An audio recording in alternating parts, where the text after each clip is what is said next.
Now let's go to Mark Latham. In everything that Mark Latham and I have been saying about education, there's not been a word, a syllable or a sentence from the Premier of New South Wales. Yet is there anything more important than the education of our children? Don't forget, you can contact Mark, mark.latham@parliament.nsw.gov.au. Now, we've talked about a lot of schools. Marrickville West Public School, remember, who can give an acknowledgement of country in 5 languages, kindergarten kids, but can they read, write, spell and add up? 15 New South Wales schools that we know of handed over to full Indigenous management and curriculum change. Remember Linfield Learning Village, running lessons on Black Lives Matter and displaying posters, White Lives Matter Too Much, 11-year-olds. Oberon High distributing state schools program guides, they're supposed to be banned. Kirrawee High, Year 8, 14-year-olds. When and how did you first decide you were heterosexual? Edgeworth Public School promoting LGBTI to small children.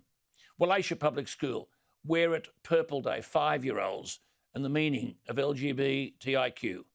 Maitland High School, first year of secondary school, being taught Black Lives Matter, and the minister said there shouldn't be political content in the classroom. Greystanes High School coerced students to participate in the school's Rainbow Mufti Day against their religious faith.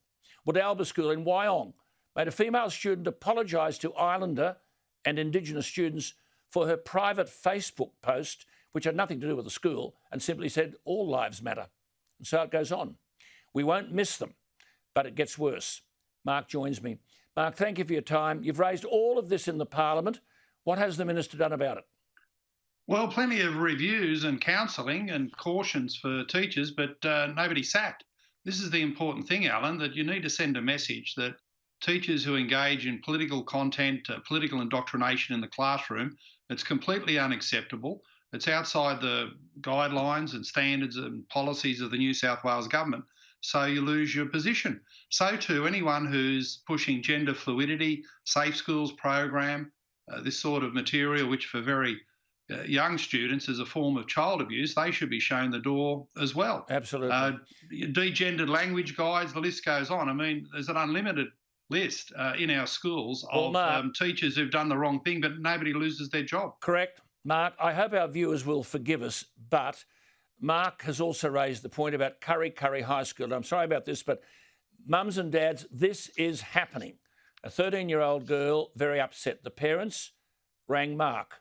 A lesson which took place late last year. Now, my apologies, but this was it. Year 8 students, 14, shown an artwork called Wanker Man, depicting an ugly man with swollen hands and the words permanent erection. I won't repeat the rest. And distressed girls required to study and replicate the cartoon-style art. The artwork was supposed to be in a private collection and had a bright orange circle around the groin. The bloke has a seeing eye dog for blindness. Mark Latham, how can such an artwork be appropriate for any classroom at any age? Well, it's hard to believe, Alan. You think of the many thousands of wonderful artworks in our civilization, in our history, things that you could ask a 13-year-old girl to replicate, draw that up, copy it, and learn its creativity and its beauty, its majesty. But no, they've gone for something that you'd have to describe as a form of pornography.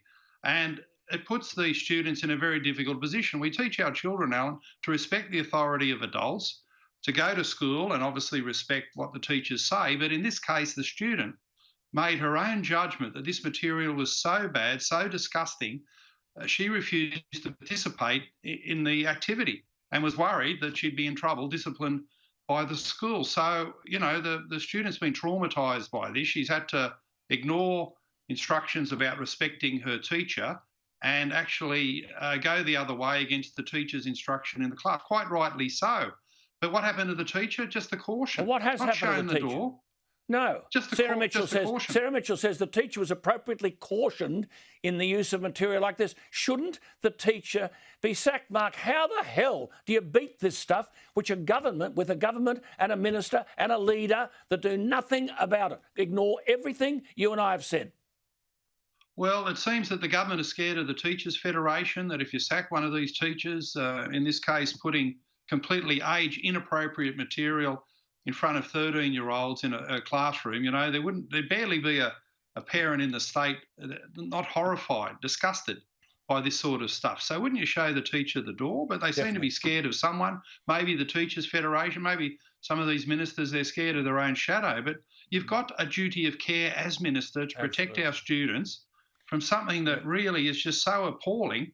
It can't even be shown, fully and described on TV and the media this time of night. Absolutely. Mark, you keep at it. We'll keep at it. We'll get there in the end. This is a battle that can't be lost. You're doing wonderful work, Mark Latham. Very grateful for your involvement. Talk to you same time next week. There he is. Thanks, We're Alan. lucky to have him, aren't we? Mark Latham.